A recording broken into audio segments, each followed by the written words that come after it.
Quite often you hear me say to you, either individually or as a group, just include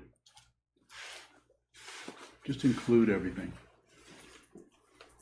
Don't conclude anything. There's enough conclusions going on all over the place. Most of them we call opinions, based on partial evidence, and also based on people who are very fearful of floating around, not knowing what to do. So they will, rather than being willing to just float around, just see what that is, we grasp at something. Well, I believe this. Well, I want this. Well, I don't want that. Well, I like this. I don't like that. Partial evidence is dangerous if it's not seen for what it is. So I say it that way. Include. Don't conclude. Don't exclude. Any exclusion that needs to happen will happen spontaneously, not necessarily based on your knee-jerk reaction of hope and fear, but just because you have, it's choiceless. You just do it. You don't really particularly give it too much thought. So the title of this evening's Dharma talk runs along those lines, and it is, excuse me.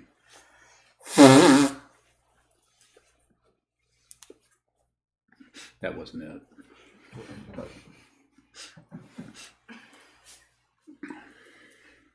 Probably couldn't say. Do you think you could say that sound? It'd be really hard to say. Although sometimes languages tend to sound like that, like something like that. Probably from the Pleiades. So the title of this evening's talk is Observing is Including. So just observing something. This is very difficult to do.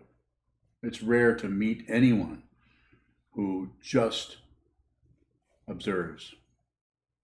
It doesn't jump to some kind of propaganda, some kind of position, some kind of idea, opinion, belief. I'm not saying that that's particularly wrong. It's happening all over the place. Everybody we know is doing that on some level. The ones that are doing that with strong hope and fear will not only take themselves into war, but sometimes whole communities, whole countries, societies into war against something else. Quite often you hear people hammering away about the bad guys. The people who are wrong should be excluded, shouldn't be here. I don't have to go into any kind of political situation for you to know or recognize that. It's been going on for centuries. It went on in the 1930s in Germany. Went on everywhere. Went on in this country also. Not blaming any particular culture. In fact, and in fiction, I'm not blaming anything. I'm not blaming. Blaming this is what happens when you blame. All investigation stops. You might have a handle on something. You might be partially correct or accurate about something, but as soon as you point the finger at everything else falls in the background. It's called ignorance. It's a very aggressive and very disturbing kind of ignorance, because it certainly doesn't look like ignorance. It looks like you're right and somebody else is wrong. But observing, and what am I saying when I say observing? Pardon me.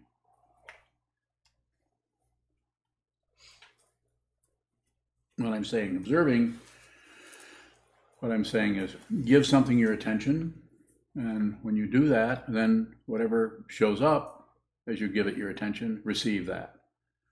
Don't add anything to it. I'm keeping it very simple. Gentleman in the back's wearing a green shirt. Nice shirt. Before you name it green, before something shows up, you're giving something your attention, and then you receive its color. Before you even name it anything, That's observing. Now, if you see that and you also name it, then you can actually, if you're, shall we say, skilled at this, you can actually observe that you're labeling it. So it's like looking. Any Afro-Americans here? Is it okay to call them Afro-Americans rather than black people? I was corrected recently by somebody really young, and I thought, well, here we go again. Just relearn everything.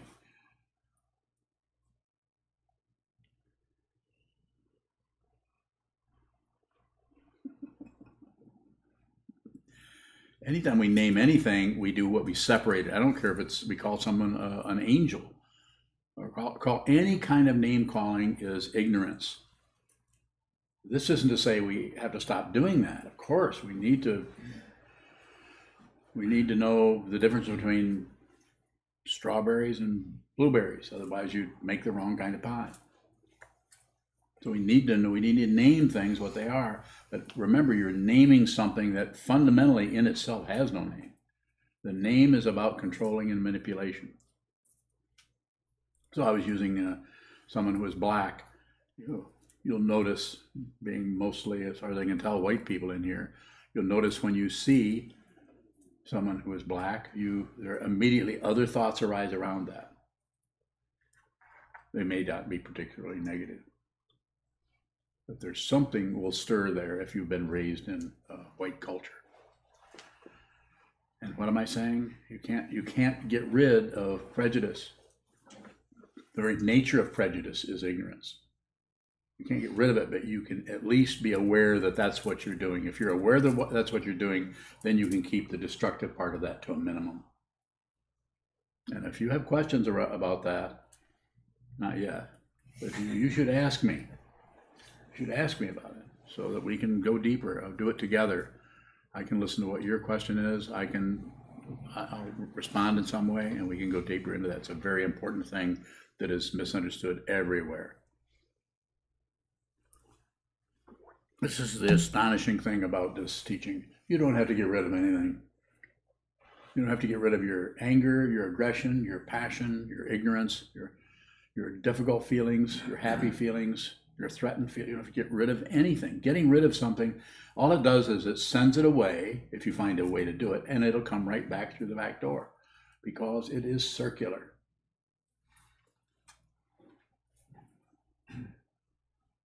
What you can do is see what it is. If you see fundamentally what it is, then you realize you're not separate from it. And when you see you're not separate from it, nothing happens. It goes nowhere. But it no longer can find a self to manipulate or obstruct or shake up or scare or anything else. If you see what this is, the work is over with. But if you don't see what this is, you can spend lifetimes doing this. This is your big chance. Right now in this room, this very moment, I'm going to tell you the truth. If you hear it, if you really hear it, don't believe it. Don't disbelieve it, and don't look away. What you're looking for, you're looking at. You're looking right at the truth all the time. We just covered up with hope, fear, objections, layer after layer of plywood on top of everything, called ignorance.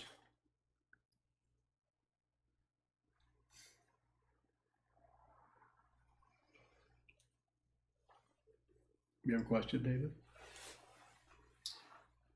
Do we include diversity? If you call it diversity, then you've already named it, so you've separated yourself from something that you're calling diversity. So if you're including diversity, you're including your idea of diversity. That's not exactly diversity being included. That's diversity not being included. You're including the idea of the diversity. Yes? If we don't have to get rid of prejudice, how do we relate to a culture that thinks prejudice is something? You relate to yourself. Start with yourself. You don't have to start with the culture.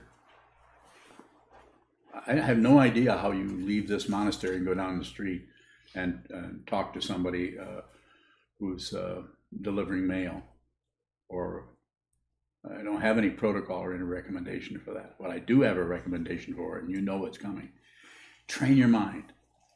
Find out who this is, because it's all about mistaken identity.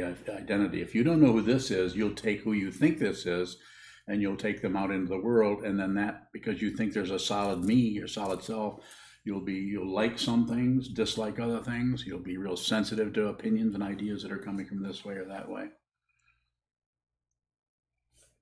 More?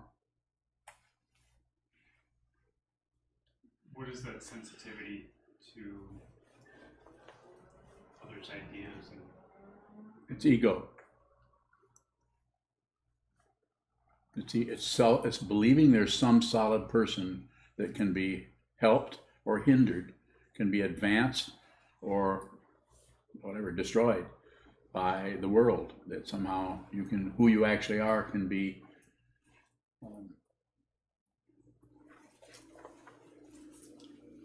is in danger somehow, and it's not. This doesn't mean that somebody can't come up with a club and hit you, but it's your body. We're not talking about that. We're talking about who you actually are, not who it looks like you are. It looks like we're this body mind. That's why we fear death. We don't know what's going to happen. We think we're going to disappear. Yeah, fat chance. You're going to disappear. Just like when you go to sleep at night, everything disappears. But you don't go anywhere. Or maybe you do. Maybe you wander around in a dream somewhere. But you notice when you're in that dream, it's totally real. Completely real. Unless it becomes unreal. Which, in that case, maybe you could have a good time.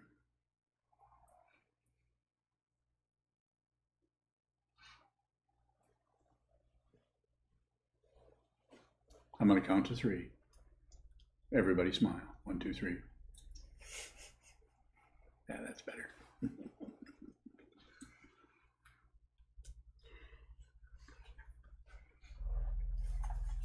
You didn't smile.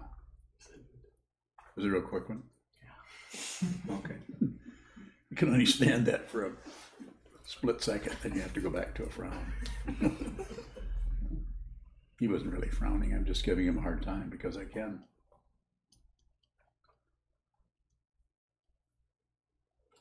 Anybody else want that kind of attention? So are there other questions about this? There's a lot. I've been talked very long, but we've covered a lot of material, and it would be really good to interact around this. If you have questions, I'm happy to address them or at least respond. Sato. Earlier you said that partial evidence is dangerous if it's not seen for what it is. Sometimes we have to act out of partial evidence, though. So how do we? That's okay. If you know it's partial, then you giving the benefit of the doubt to whatever's happening. But if you think it's a fact, then anything that doesn't line up with your so-called imputed fact appears to be wrong or incorrect or needs to be dealt with somehow. But if you know it's incomplete or it's partial, then you're kind of going into any situation with kind of giving things the benefit of the doubt. You think that might be this way. You know, it's like what do they call that? A temporary hypothesis about something. You know, you're not sure, but it looks like probably this is true or that is true. So it's kind of an operating temporary hypothesis, or as I called it when I was in 10th grade, a hypnothesis. I didn't know how to pronounce it. Then some other guy corrected me. I felt really ashamed. I didn't know that. Does that make some sense? Yeah. So it's like, so we go and give it the benefit of the doubt. It could move this way or move that way. Thank you. Other questions?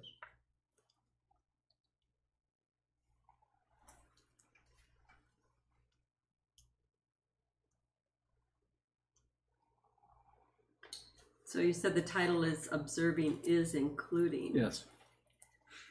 But as I sit here observing you, I don't see what's behind me.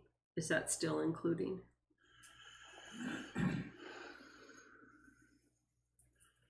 So it's not in your view, just like the dark side of the moon isn't in your view. So you don't have to include something that's not arising in your awareness. It would be, technically it would be including. You're not messing around with it, not doing anything with it. But including, like looking at me, would be colors, shapes, size, keeping everything very simple. It's an interesting thing. You seems to be necessary to practice sitting meditation, like we were doing here a little while ago. Sit down, hold still. In this case, look at the wall, and just hold very still and watch what continues to show up. And it will be more than likely thoughts, ideas, opinions, memories. You might find yourself, even you start out in the room, you start out looking at the wall, you start out there, but at some point, unless you've been doing this a while, you'll leave the room. You go into your thought patterns. Not wrong. It's not incorrect. Even that needs to be included. So we just include, we observe what is happening, and we just, if you just observe it, then the inclusion is part of the observation. You're just no longer objecting to anything, nor are you agreeing with anything, nor are you shutting down or closing off from anything. This is powerful, powerful medicine for finding your basic sanity, finding your true nature, who you actually are, not what society tells you, not what I tell you, not what anyone tells you. You find it out yourself. You need to find it out yourself. And if Buddhism, the path of the Buddha, Buddhism can help you, then go for it. But if there's something else that is going to help you, I don't know what that may be. All I know is this is what I teach. But finding out who you are is very, very important. As long as this body, mind is here, and there's a heart pumping, and you're having a apparent physical body, this will not last. And the interesting thing about this, when this that will not last goes away, you may not notice that it's gone. You may be so much in your idea of things that you may recreate all of this. It's called a dream. Yes. When you're talking about including colors, shapes, and size, when we start to see those in relation to other things, like if I look at somebody and not just see the size, but say, oh, they're bigger than normal or they're skinnier than average. That's adding. No, you're adding on. But if that happens and you see that you're doing that, I mean, if there's always some kind of a basic including going on, and the observing is actually including it. It's not going, and it's not sliding off into some kind of aggression or judgment about something. Are we able to see just the color, sizes, and shapes without comparison? Yes. You can. And eventually, if you do that enough, you practice it enough, the thing that comes forward the strongest is you see that you're not separate from anything. So it's very much like looking at everything else that used to look like everything else, and now it looks like the palm of your hand. You're no longer separate from anything. So therefore, it's very easy, almost effortless to help others, because you realize how very, very close and intimate you are with everybody, even the people that are giving you a hard time, even the people that are a different color, a different size, a different race, a different country, or even an alien isn't going to give you much of a problem, other than maybe like, whoa, that's an interesting alien. Probably wouldn't say that. Probably just run. You ever run from an alien? That I remember. Okay. How is your memory working? Pretty good. Better than it used to be. Are you bragging? Good. Comparing. You're comparing, okay. You slipped out of that pretty good.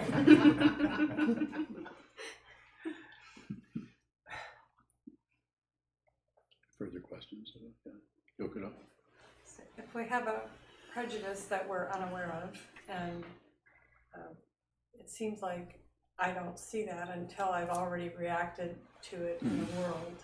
Yes. Is there a way that we can be aware of that before we actually react I think to it?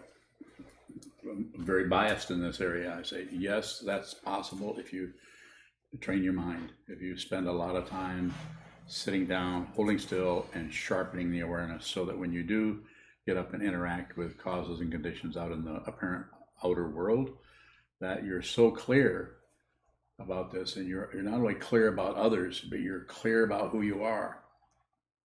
And you begin to have a realization that there's not a solid person here. One of the ways I talk about it to help, I think certainly helps me, but might help others, is when you look for your identity, see that it's discontinuous, that there's no identity maintained. Sometimes people who their identity is naturally kind of coming apart, instead of taking advantage of that and allowing themselves to float apart. Instead, they try to find ways to smush their ideas together, and they can do it with drugs, they can do it with some kind of activity, some kind of habitual thing that makes them feel solid like somebody. Sometimes people can do anything from go bowling a lot, especially if they're really good at it. This gives them a feeling of being somebody. They're better than all the other bowlers, so it fluffs them up. They can lift weights and keep looking in the mirror and going, not bad. Kind of stronger than other people. And there are all kinds of subtle ways of doing that. And what we're saying is, let's go the other direction. Let's sit down rather than add things up, fluff things up, make things stronger, make things more better. Let's just sit down and see what they actually are. So actually watch your mind actually come and go and come and go.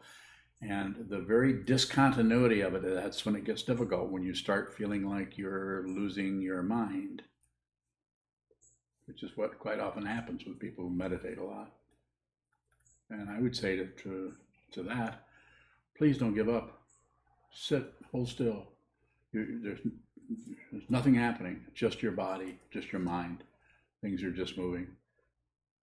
Just take your seat, sit down, hold still. Watch what moves. And you may see some of that. You may eventually see some of that prejudice come up, but by the time you see it, it no longer has much of a foothold.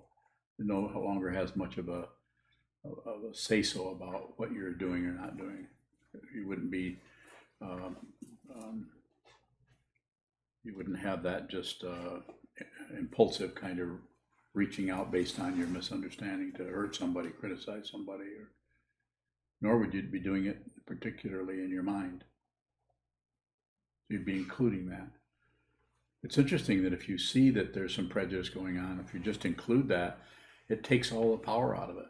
If you're fighting with it, it goes underground.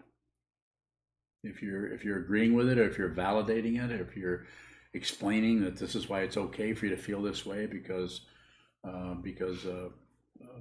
these people or that person really is bad, then you're going the other direction. You're giving it some kind of life based on passion.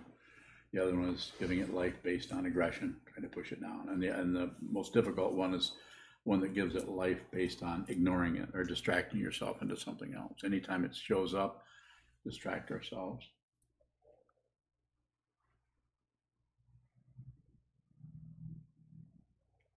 Yes, sir. Does looking at our prejudices actively slow them down? I think if you just do it as an awareness, you're just aware of it, it's very difficult not to be aware of that and not want to do something about it, because it's kind of a sickening feeling to feel that you've got emotional structures in your mind that won't go away, that because you've been looking at them, you can say they're not true. They're some kind of imputation or imaginary thing based on causes and conditions that you can't find the source to. And yet you see it's untrue, but you can't get rid of it. Because if you push on it, it fights back. And if you cover it up, of course, it goes underground.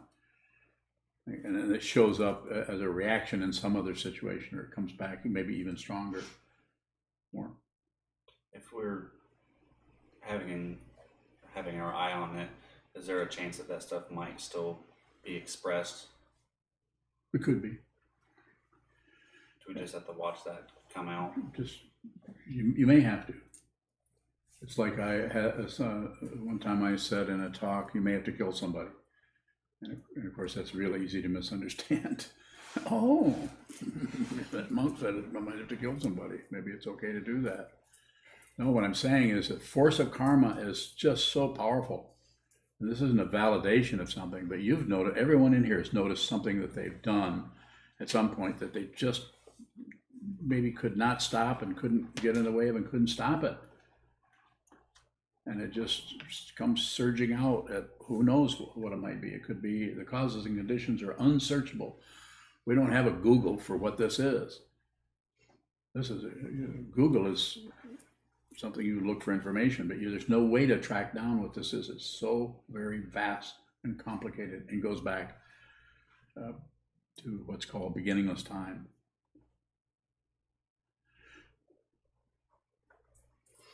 But what you can do is see what arises and don't accept it, don't reject it, don't look away, and then it will find its own level. It may not be comfortable. You may have to begin to look at the very karma that you've been trying to get rid of. You may actually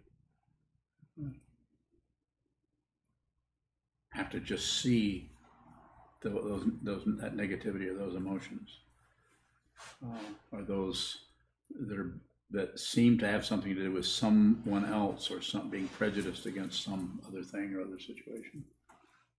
Yes. Are we ever able to be comfortable where those negative things level off at?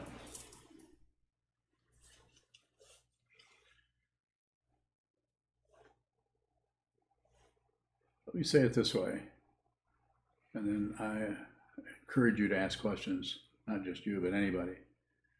You won't care whether you're comfortable or not. If you care whether you're comfortable, if you're trying to figure out some way to do things in such a way that you're not, well, now finally I'm comfortable.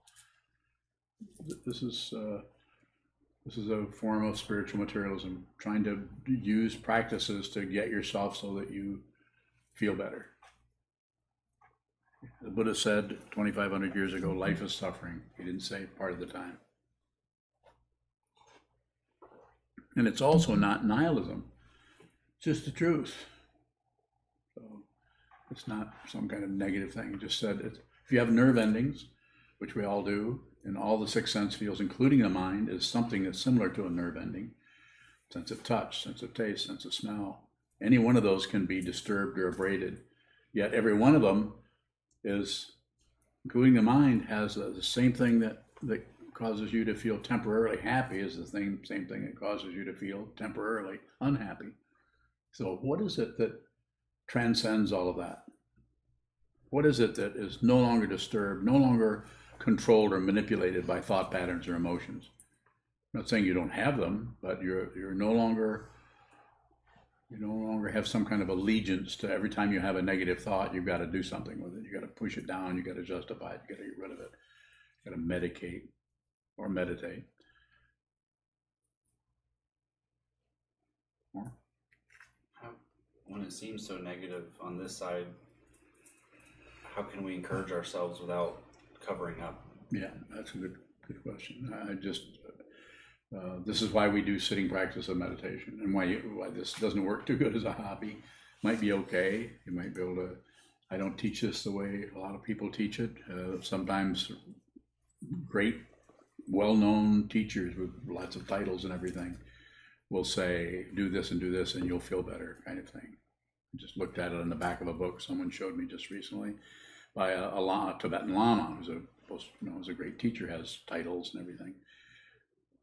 But it's using meditation practices and techniques to feel better, to get better, to be peaceful, and it seems to be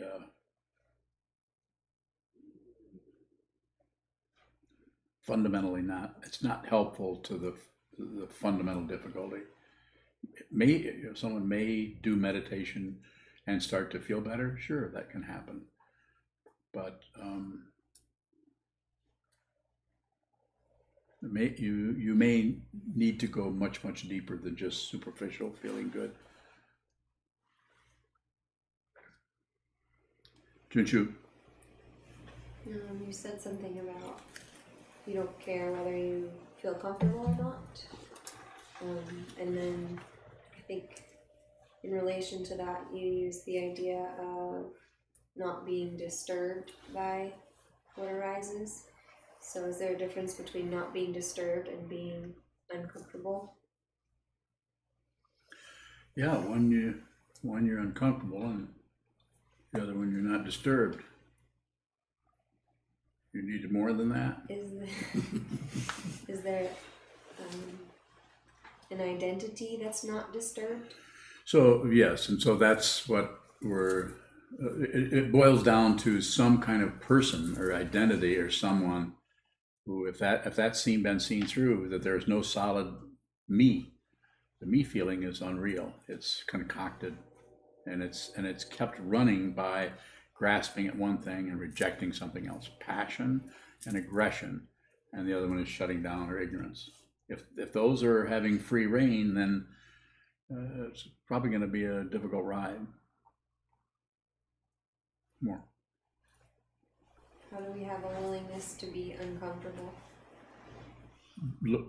Sitting practice of meditation, sit down, and if you sit down and face the wall, you're going to get uncomfortable sooner or later. Maybe not in the first hour, 3 hours, 10 hours, 10 weeks. But at some point, the very stuff that you probably, not accusing anyone of anything, but you've probably been kind of shutting out or putting up your sleeve or putting around behind you or ignoring, trying to get away from that.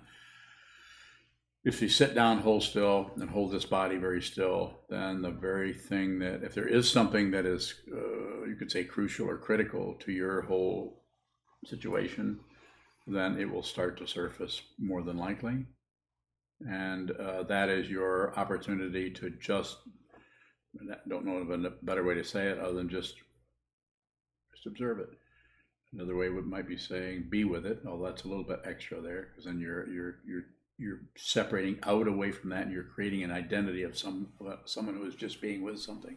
But it's a very subtle area and very easy to, the ego, self-centeredness, is extremely good at self-deception. It's a master of doing that.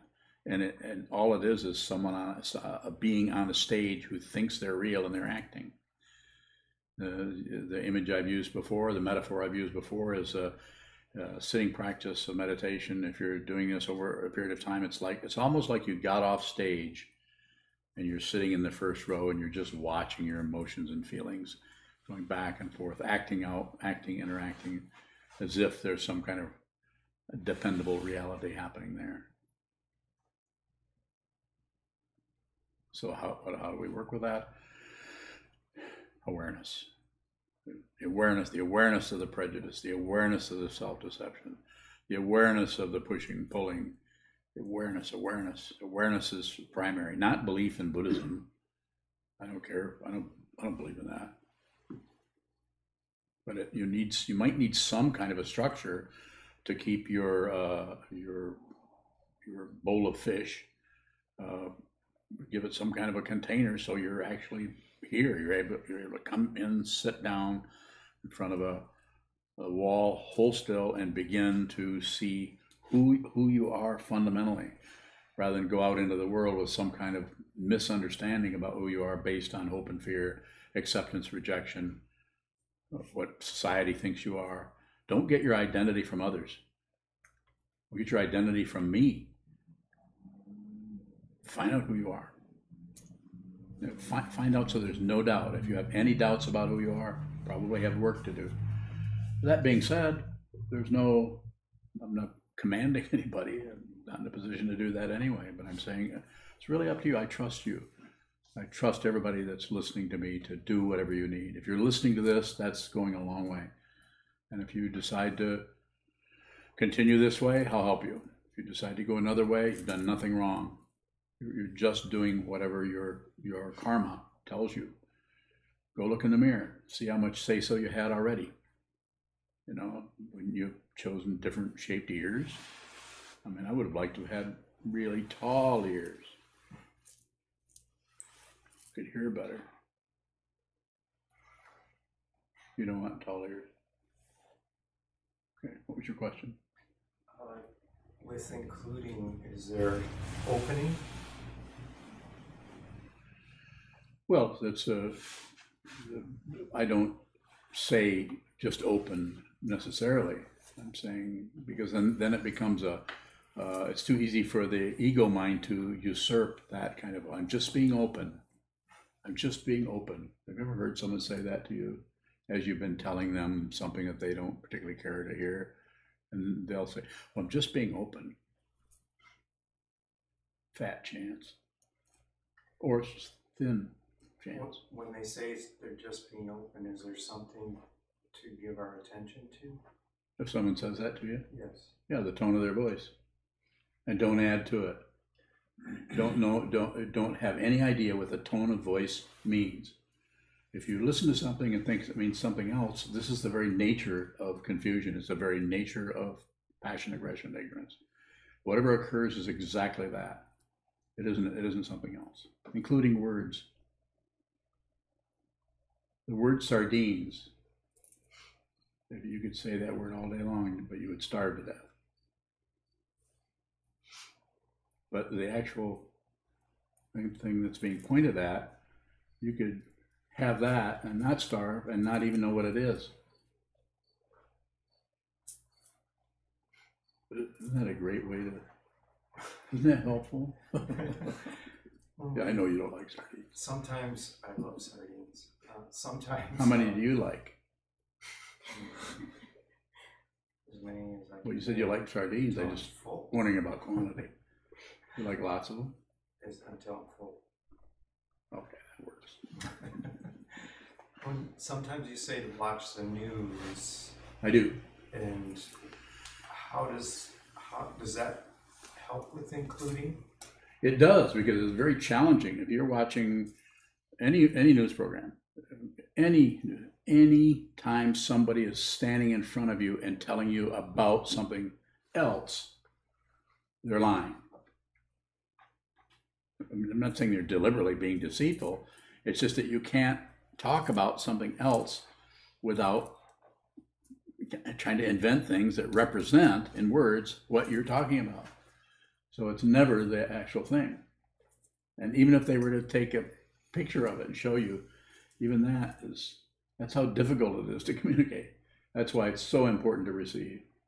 Don't worry too much about what you say, but try to receive what's coming towards you, including in the news. I don't necessarily believe it or disbelieve it or look away, even though sometimes it's very, very tempting to disbelieve it. Are there other activities that you would suggest to also include? Yeah. MSNBC, CBS, CNBC. Don't miss RT Today, Russian television. You should listen to that too. That's very interesting to listen to or watch.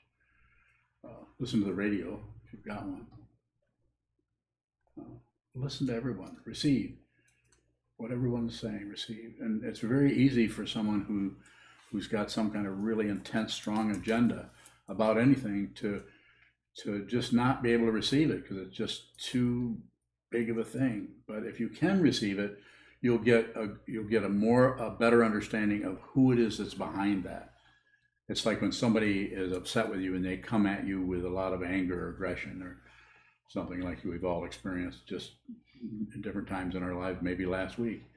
You know, if you can just receive that, if you can just give it your attention and then receive whatever's coming towards you, then if you've really received what's coming towards you, you'll see what's behind it, which is usually they're suffering. That's why they're shoveling all this stuff at you that's so difficult, because they're suffering. But you won't see that unless you're really able to receive. You may not even see it then, but yes, go ahead. When you receive that, are you still experiencing the pain of Could be. what that is? You could be.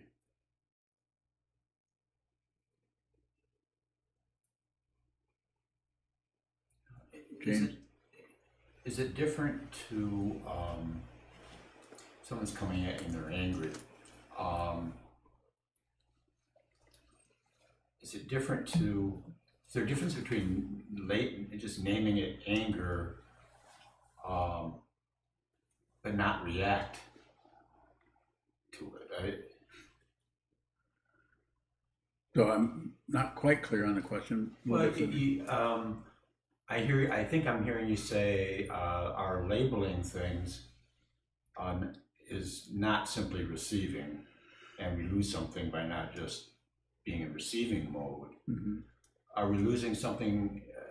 It seems like we could be in receiving mode, label it, but not have any kind of reactive response that would keep us from maybe seeing that the person is suffering. What's the question? What do you lose by labeling something, tone of voice or whatever, but not being reactive to what it is you're labeling? Well, the reaction, there's different, you could say, levels of reaction. You could be, it's not just reacting by saying, you can't talk to me that way, or why are you being so mean, or any, whatever it may be. It's not just that reaction, it's the reaction that's unseen. Once we stopped actually fighting with our mate or our friend or our employer or coworker or whomever, a next door neighbor, then there's another level of working with that where we're still angry, we're still irritated, but no longer, I like to say, hooking up our vocal cords to the emotion. So it takes some time to, it's like backing up, but not exactly. It takes some time to just be, and here's the fancy word, be responsible. To respond, the ability to respond to whatever is happening. And that response, what I'm talking about here, is just be with whatever happens. You don't have to, it doesn't mean you have to do something to it or anything particular, other than, in this way I'm teaching it here, is just observe, which isn't much of an activity. It's just, I'm looking at you, I'm observing you, and I'm receiving your question, your tone of voice, your body language, your clasped hands. I'm seeing you, I'm receiving that, I'm trying to understand the question, and I'm saying, and the way I would respond to that question is less is better. So it may take a while to see that person suffering, but if you, here's another fancy word, patience, you wait and just watch someone's activity go back and forth. A lot of times, if you're really close to that person, a lot of times if you're beginning to do that, they really want to fight with you. They don't want you to just stand there, look at them. They'll accuse you of being arrogant.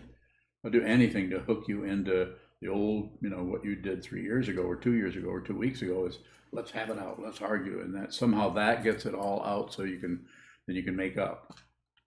That quite often that happens. But it's very difficult in a relationship if one person is really endeavoring to clarify what's going on and to lessen the aggression and work with that in a more maybe a healthier way to work with that.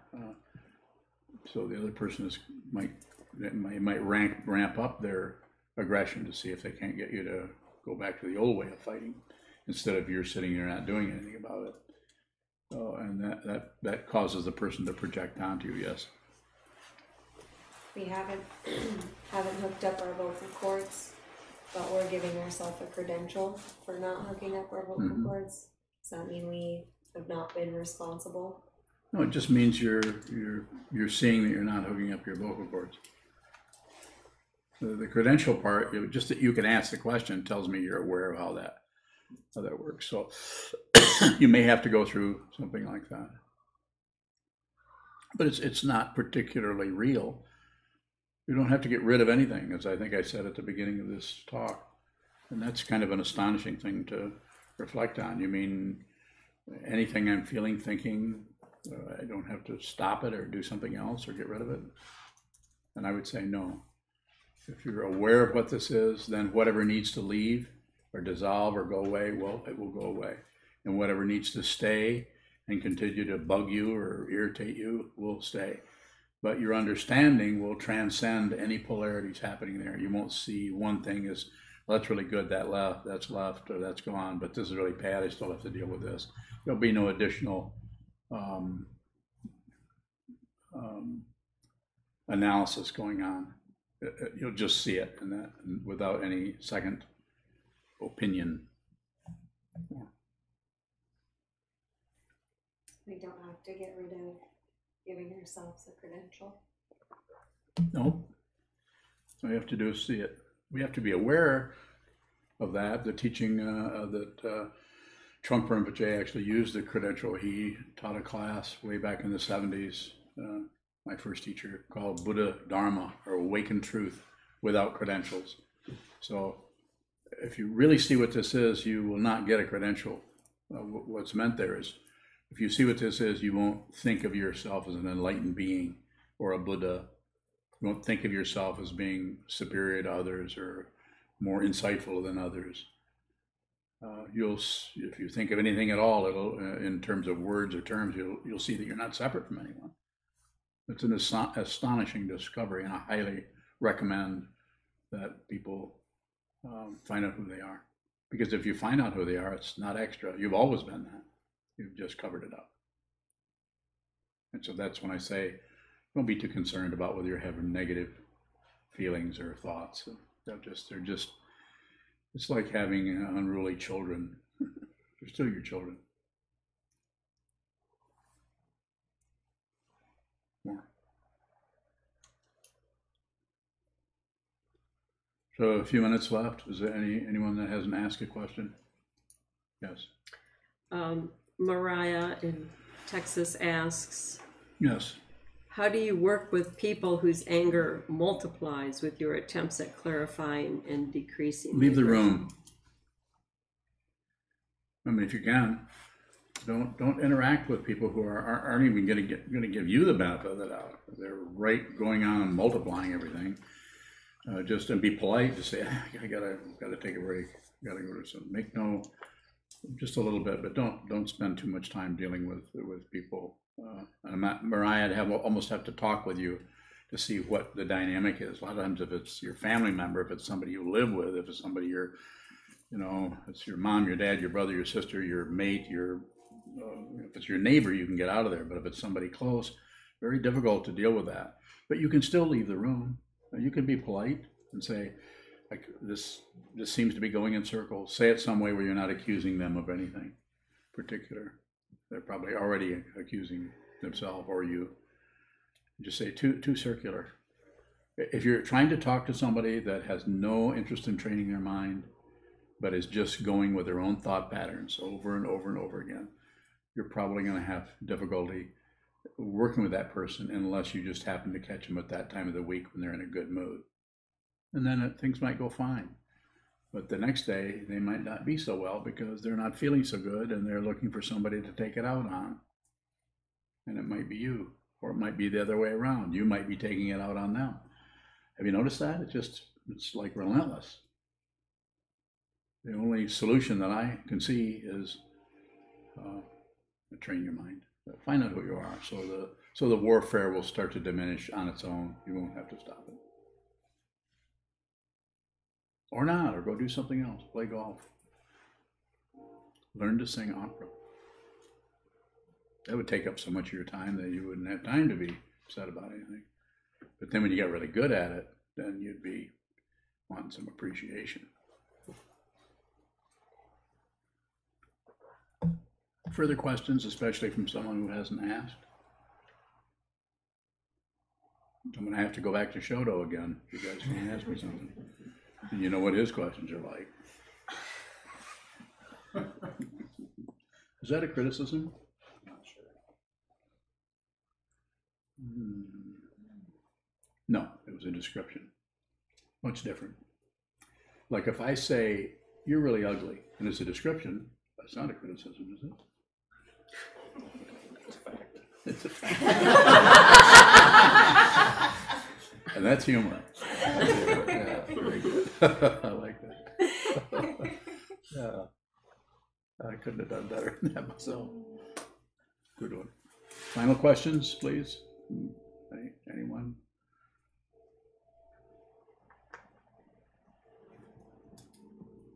Very good. Thank you so much.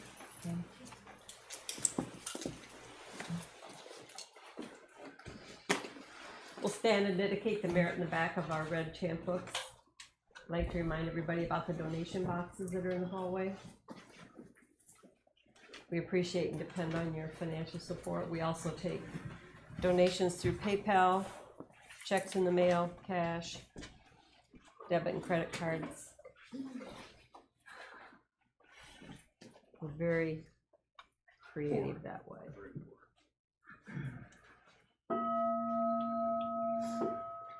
May the merit of this penetrate into all places, so that we and every sentient being together can realize the Buddha's way. Ji-o-san chi shifu, shi-son bu-sa bo-ko-sa, mo-ko-ja.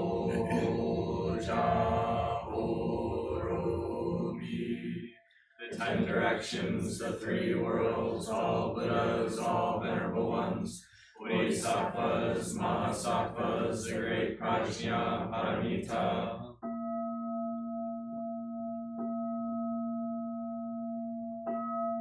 Buddhas and Bodhisattvas of the 10 directions and the 3 times, please hear us. Please come down out of the light and protect Sokukoji Buddhist Temple Monastery, our Sangha, families, friends, and visitors. Heal everyone who's unhappy, sick, or suffering, and fill them with light.